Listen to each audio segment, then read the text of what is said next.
민수기상 19장 1절에서 10절까지의 말씀을 통해 우리는 이제 이세벨의 살해 협박으로 인해서 아주 낙심하게 된 엘리야를 하나님께서 친히 먹이시고 일으켜 주시는 모습을 함께 묵상했습니다. 엘리야는 자신의 육체뿐 아니라 자기의 영혼을 먹이시고 세우시는 그 하나님의 사랑에 힘입어 새의 힘을 얻게 되죠.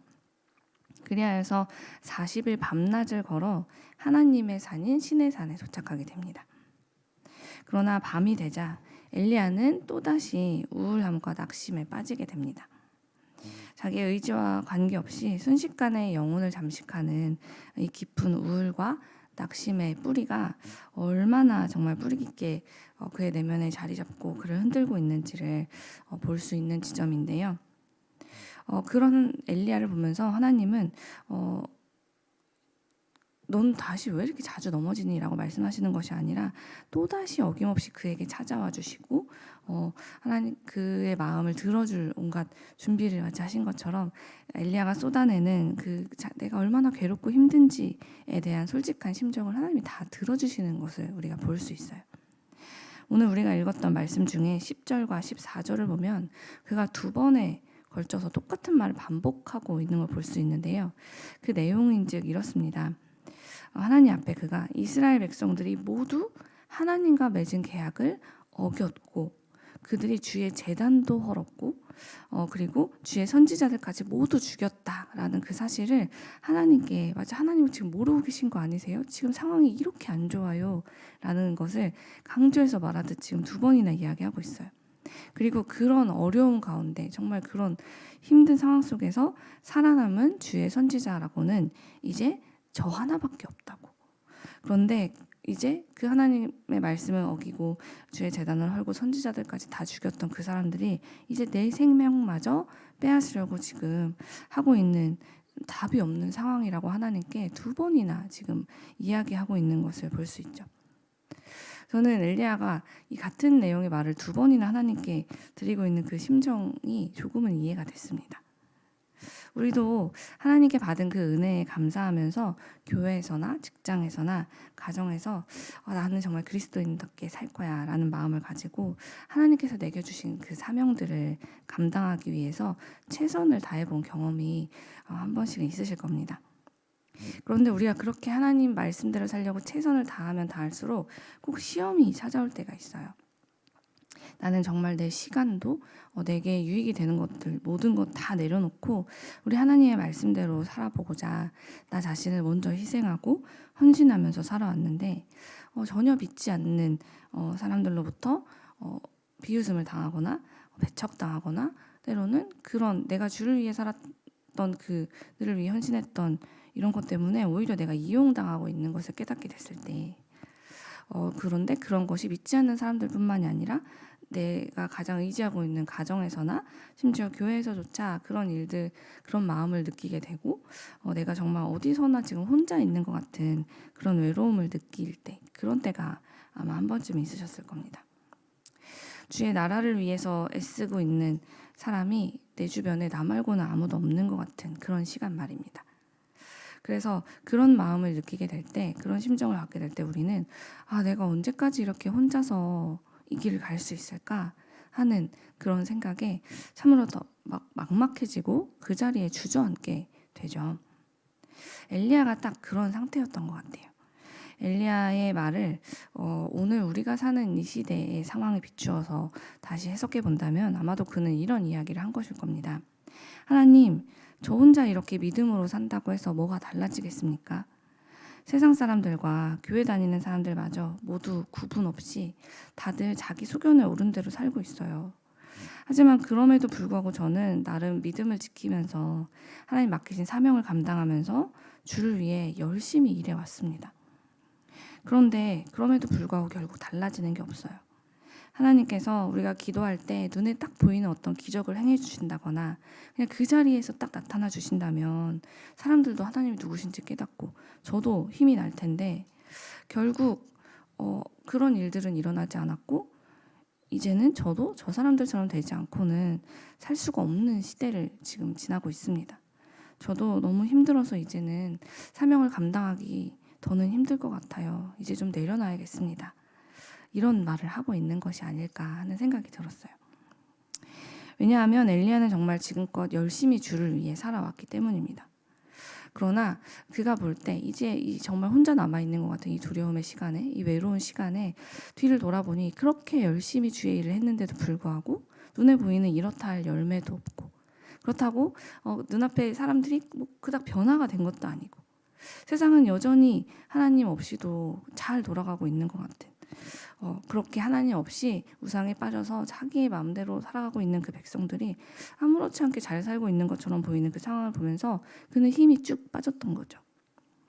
그래서 결국 나 혼자 이렇게 믿음을 지키면서 살아가는 것이 더 이상은 어렵겠구나, 그게 어떤 의미가 있는가라는 그런 내적인 깊은 고민에 빠져서 하나님, 제가 이렇게 열심히 하는 게 무슨 소용이 있습니까? 라고 2번이나 말씀드리고 있는 것이죠.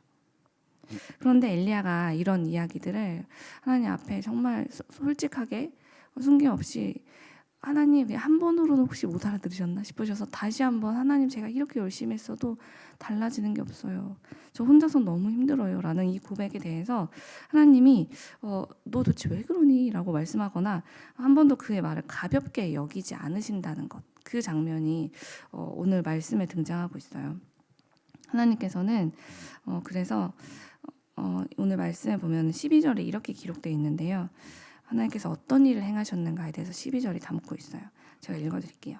또 지진 후에 불이 있으나 불 가운데서도 여호와께서 계시지 아니하더니 불 후에 세미한 소리가 있는지라 라고 이야기하죠. 이 앞에서 이미 엘리야에게 하나님이 어떤 분이신지 보여주시기 위해서 막 큰 막 바람으로 산과 돌을, 바위를 쪼갤 정도의 강풍으로도 나타나시고 지진으로도, 그리고 또 큰 불로도 이제 임하시면서, 하지만 그곳에는 하나님이 계시지 않는 것을 엘리야가 보게 하신 뒤에 하나님께서는 실제로 그를 어떻게 만나주시냐면 세미한 소리로 그를 만나주시는 장면이 오늘 말씀에 등장하는 건데요. 저는 이 앞에 말씀보다 이 세미한 소리라는 이 말씀이 제 마음에 깊이 남아서 이 말씀을 계속 묵상해 보았어요. 그래서 이 세미한 음성이란 어떤 뜻인가, 이 표현을 영어 성경으로 보니까 gentle whisper라고 번역이 돼 있어요. 이게 무슨 뜻이냐면 하나님께서 엘리야에게 부드럽게 속삭이셨다라는 뜻인 것이죠. 하나님은 낙심하고 또 낙심해서 자꾸 일으켜 놓으면 또 주저앉고 또 주저앉는 그 엘리야에게, 야, 사나이가 이래서 쓰냐? 얼른 일어나 라고 혼내거나 보채지 않으셨다는 거예요. 주님은 충분히 엘리야의 그 무너진 마음을 이해해 주셨고 그의 마음을 또 헤아려 주셨고, 그가 보지 못하고 있는 것들 하나하나를 하나님께서 지금 어떻게 행하고 계신지를 가르쳐 주기 시작하십니다. 엘리야를 다시 엘리야에게 힘을 주어서 일으켜 주시려고 말이죠. 그래서 하나님께서는 이후에 이제 엘리야에게 말씀하시는데, 너의 생각과 다르게 지금 하나님을 섬기는 사람이, 엘리야는 지금까지 하나님 섬기는 사람이 나 하나 남을 때까지 그냥 그에게 혼자 무거운 집을 지어놓고 네가 어떻게 하나 보자 라고 방관하는 것처럼 그는 느끼고 있었지만, 사실 18절을 보면 하나님이 뭐라고 하시냐면 아직 바알에게 무릎을 꿇지 않고 우상에게 입맞추지 않은 사람을 내가 7,000명이나 남겨두었다라고 말씀하고 계시는 걸 볼 수 있어요.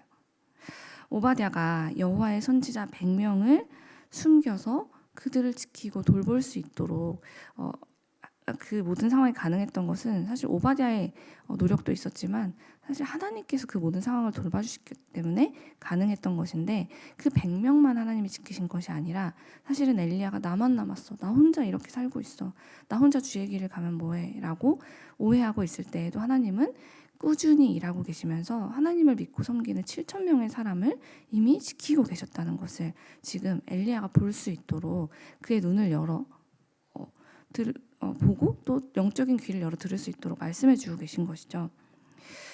또한 하나님은 이 말씀을 통하여서 그러니 나는 너를 혼자 그렇게 무거운 짐을 지고 가도록 두는 하나님이 아니라 이 너가 감당할 수 없는 이 어려운 일들, 이 7,000명이나 되는 사람들을 지키고 남겨두는 것이 전혀 어렵지 않은 너의 전능한 하나님이다라는 메시지를 주고 싶으셨던 것이고, 그 다음으로는 하나님께서 어떤 일을 또 이 엘리야를 위해서 행하고 계신지 가르쳐 주시는데요. 엘리야에게 하나님께서는 이 어려운 일들은 네가 다 하고 그 좀 쉬운 일들만 내가 해줄게라고 말씀하신 적이 없다는 것을, 그리고 그의 마음에 공감하지 않은 적이 없다는 것을 가르쳐 주시려고 이렇게 이야기하세요. 엘리야를 두려움에 빠지게 했던 이 아합과 이세벨을 그냥 저대로 두지 않으실 거라는 이야기를 어떻게 하시냐면, 이후에 너는 가서 하사엘과 예후에게 기름을 부어서 그들을 왕으로 세우는 일을 하라고 이야기를 하세요. 난데없이 웬 하사엘과 예후에게 기름을 부으라고 하시는 거지? 라고 생각할 수 있지만, 이 말은 즉 그들이 이제 다음 왕으로 세워져서 지금 하나님 앞에 죄를 짓고 이스라엘 백성들을 죄의 길로 인도하고 엘리야를 이토록 괴로움에 빠지게 했던 그 모든 죄를 하나님이 모르지 않으시고 그들을 이 하사엘과 예후를 통하여서 반드시 심판하실 거라는 약속을 하고 계신 것이죠. 하나님은 엘리야의 힘듦과 억울함과 이 죄인들의 죄를 전혀 모르지 않으셨습니다. 그리고 그냥 넘기지도 않으실 거예요. 지금도 마찬가지십니다. 하나님은 죄를 짓고 자기 마음대로 하나님을 부인하고 하나님 없이 살아도 달라질 게 없다라고 믿으면서 담대하게 죄를 짓는 이들을 그냥 지켜보지 않으십니다. 반드시 하나님께서는 심판하실 거라는 그 이야기들을 통하여서 엘리야에게 이 시기를 잘 버텨나갈 수 있도록, 그 사명을 잘 감당해 나갈 또 힘을 주시는 것이죠. 거기서 끝이 아닙니다. 혼자라서 더 힘들어하고 있는 엘리야를 위해서 하나님은 동역자이자 그의 뒤를 이을 엘리사를 선지자로 세우도록 명령하시죠. 하나님께서는 이렇게 엘리야를 괴로움과 두려움에 몰아넣은 채로 이스라엘 백성들을 죄의 길에 서게 했던 아합과 이세벨을 심판하시고 멸망시키시는 것은 물론이고, 그에게 동역자인 엘리사를 세워서 그가 정말 엘리야가 불렀을 때 지체 없이 달려와 그를 돕도록 그 모든 상황들을 인도하고 계셨습니다. 그러니 사랑하는 여러분, 오늘 말씀을 통해서 혹시 우리가 지금 엘리야처럼 두려움과 낙심으로 인해서 일어선 것 같으나 또 넘어지고 또 넘어지는 그런 내가 자꾸만 영적으로 주저앉는 힘든 시기를 보내고 있지는 않은지 한번 돌아보았으면 좋겠습니다. 만약 우리가 그런 시기를 지나고 있다면 우리가 해야 될 일은 다른 것이 아닙니다. 누군가를 붙잡고 내가 이렇게 힘들어, 나 좀 도와줘 라고 말하는 것도 굉장히 중요하지만, 그보다 우리가 먼저 해야 될 것은 엘리야처럼 하나님 앞에 기도로 우리의 마음을 토로하는 것, 그것이 가장 우선되어야 된다고 오늘 말씀은 우리에게 이야기하고 있는 것이죠. 그리하면 하나님께서는 그런 우리를 혼자 두지 않으시고 우리에게 정말 변함없이 찾아오셔서 부드러운 음성으로 우리의 마음을 만져주시고 이해해 주시고 우리를 도우시고 응답해 주실 것이기 때문입니다. 하나님은 오늘 말씀을 통하여서 나는 너를 혼자 두는 하나님이 아니다. 나는 너의 곁에서 너의 삶을 인도하고 있는 하나님이야.